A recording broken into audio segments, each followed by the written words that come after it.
Pregame.com. Fresh off an historic performance by Adrian Peterson, the Cardinals are looking for more on Thursday night.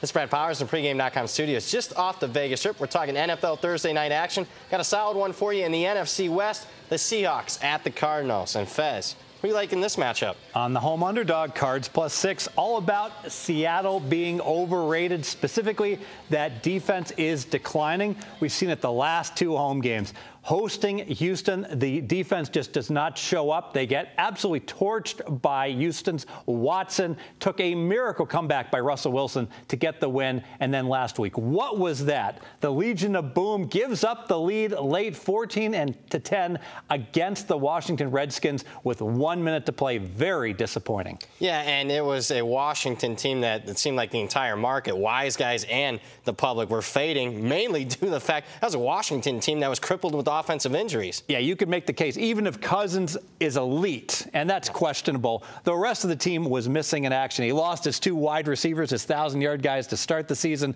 The O-line, the entire O-line was injured. The tight ends were injured. They have no running game. How did that happen in the final minute? Very, very condemning. Yeah, and as far as breaking down the Seattle team this season, you start looking at their schedule.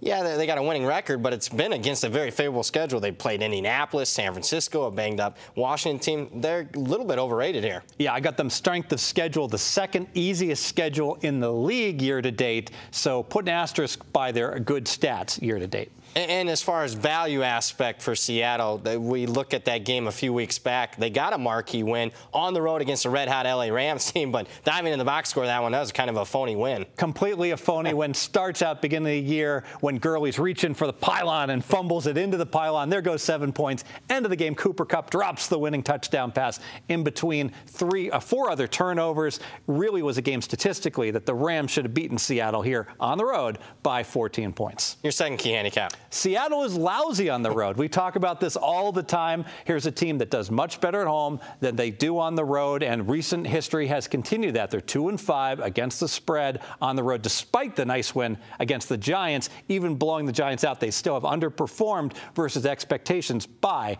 almost 7 points per game versus the spread. And it makes sense that they're a little bit overvalued on the road because traditionally they've been so good at home with the 12th man. Yeah, so then the book on Seattle, frankly, is that we play on them when they're at home in a competitively priced game, and we look to fade them on the road, especially here. This is a Thursday game. We talk about this all the time. Short work week, having to travel, big disadvantage, all the more reason to look towards basic strategy. Take a look towards the home team. All right, going with the dog here. I love it. Thursday night, let's make it official. Let's make it official. Seattle is overrated. Their defense has declined this year despite facing a very favorable schedule. And Seattle is vulnerable on the road where they are 2-5 against the spread last 7 games, underperforming by an average of almost a touchdown per game versus expectation. The Fez Mass says back Arizona plus the 6. More videos, pregame.com.